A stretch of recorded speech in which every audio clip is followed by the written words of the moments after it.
It's your vote, your choice, your right, your future. Make it count. 6 News, your local election headquarters.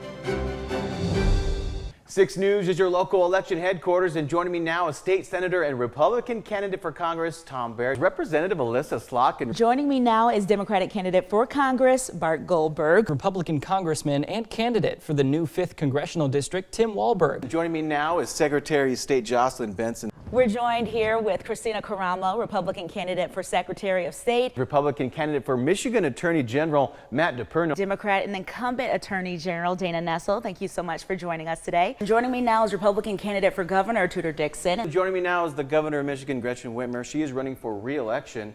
Thank you so much for talking with us today. What makes you better than your opponent? You know, this is a moment, I think, in Michigan where we've got to continue the strong leadership that we've shown over the last 4 years. Well, we have a record to look at with my opponent that is not good. So I want to tell you what we're going to do to try to fix some of the things. We know that our kids are in a serious decline in education, and they're very behind right now. I think I've proven the fact that I can be an effective advocate for the people of the state of Michigan. I've been a constitutional lawyer fighting for people's rights. And right now in this state, crime is at an all-time high. This is our democratic process. There are really stark choices for folks to make. There are big differences between myself and my opponent. Number one is on the issue of economic security. Do we want to build the next generation of cars in this state?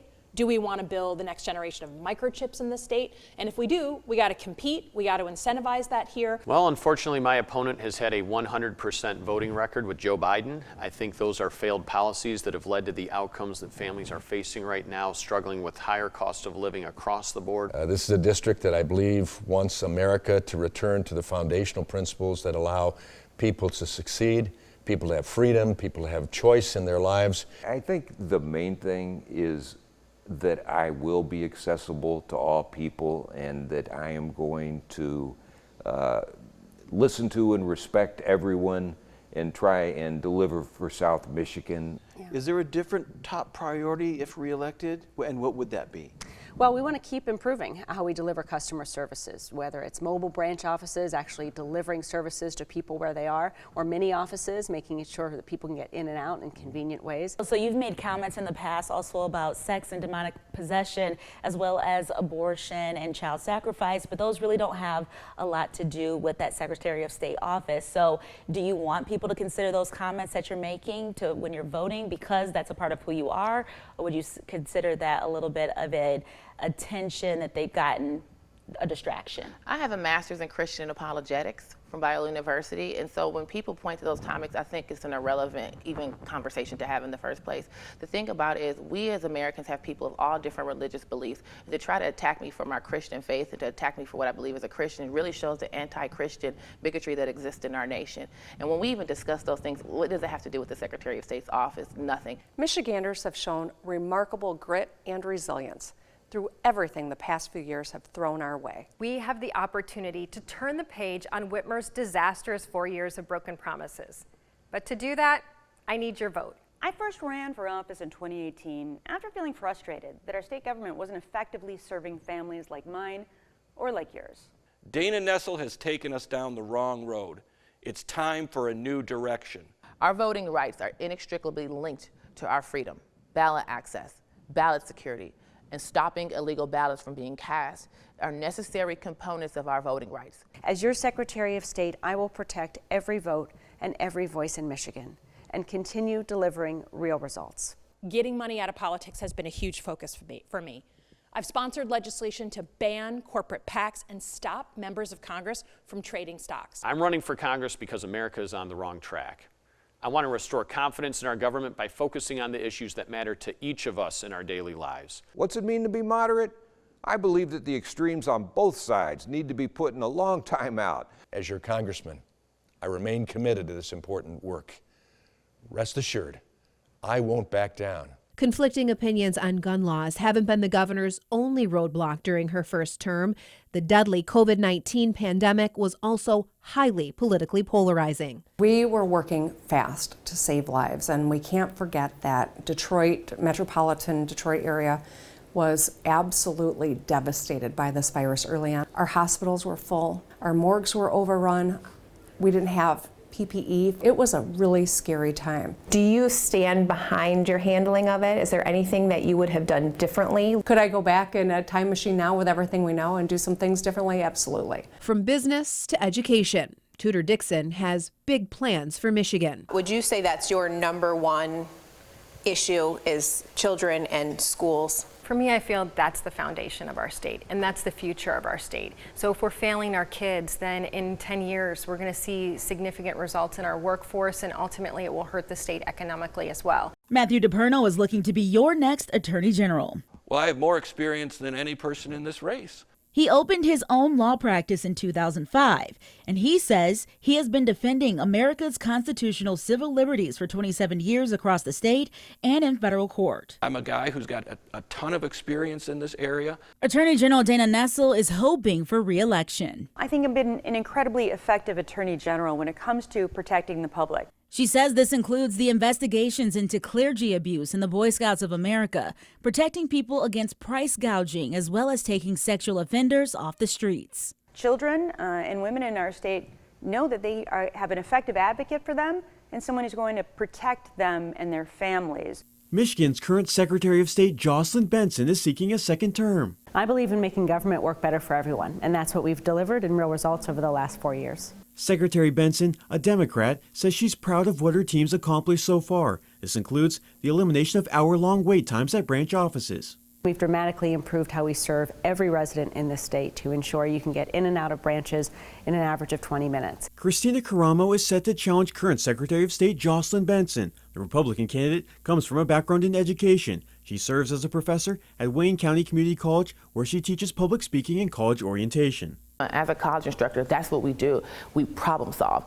Tom Barrett has a resume that includes more than 20 years in the military and as an elected official serving Michiganders since 2007.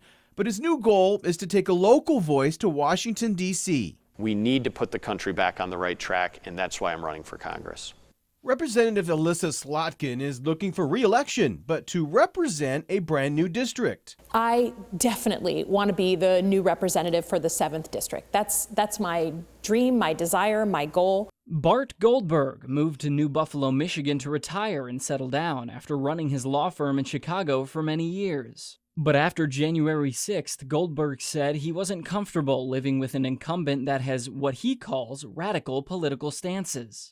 He had voted to reject the election results on January 6th, and I just found that so troubling. Having served on the Michigan House of Representatives for 16 years, Wahlberg has much more political experience than his rival, Bart Goldberg. Key issue that keeps me coming back is the fact that people like me.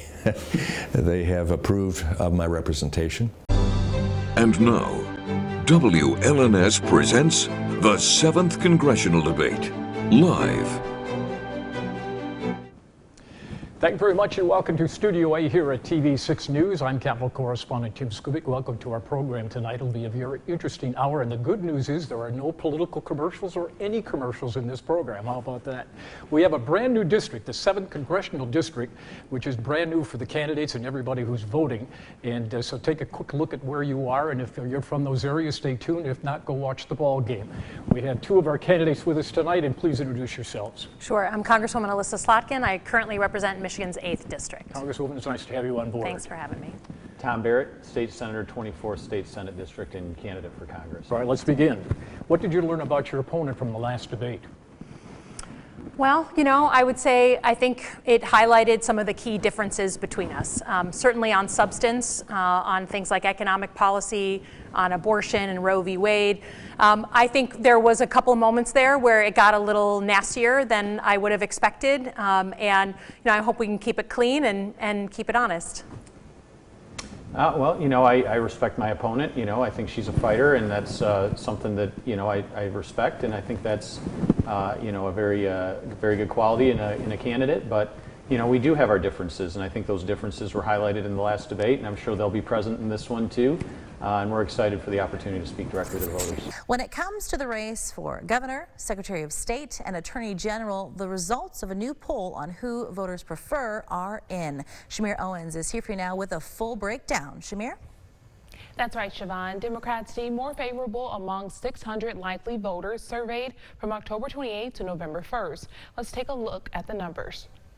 Okay, so on the ballot this election, 42% of voters say they want Republican Matt DePerno to be Attorney General, while 48% say they want Democratic incumbent Dana Nessel, and 7% say they can't decide.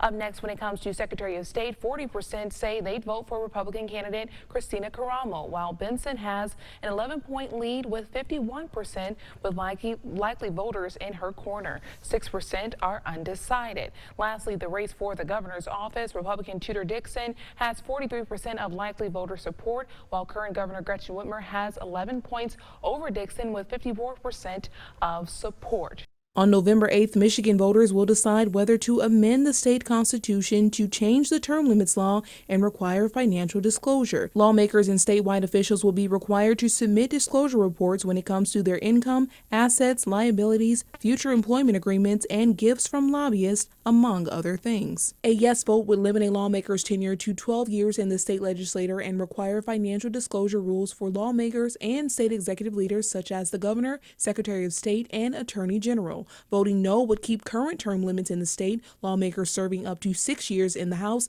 and 8 years in the Senate, a total of 14 years. And legislators and state executive leaders would not have to disclose their finances. Proposal 2 involves voting rights. If passed, it would amend the state constitution to add provisions. One of those provisions would be to allow voters to sign an affidavit as an alternative to the existing photo ID requirement. As you'd imagine, the topic is divisive. Officials with the group Secure My Vote are opposed. With so many people questioning our results from both sides of the aisle, we shouldn't make it even more possible for more questions to be asked. This puts it into our constitution, our state constitution, that you'll never have to show an ID to vote ever again. It's wrong because 80% of Michiganders support requiring an ID to vote with no exceptions. And this does the exact opposite. On June 24th, the Supreme Court overturned Roe v. Wade, the landmark ruling granting a right to an abortion. It's something advocates have wanted for a while. The Roe versus Wade thing has been an ongoing battle for right to life of Michigan and pro-lifers around the country since 1973. While others are looking to do something about it. A group called Reproductive Freedom for All says its goal is to give women the freedom to choose. They gathered more than 750,000 signatures, which put Proposal 3 on the ballot for everyone to decide. Proposal 3 is a citizens-led initiative that would basically and in essence restore the rights that we've had under Roe v. Wade. Despite how many signatures it received, opponents say the initiative took advantage of the Roe v. Wade ruling and wasn't completely clear when gathering signatures.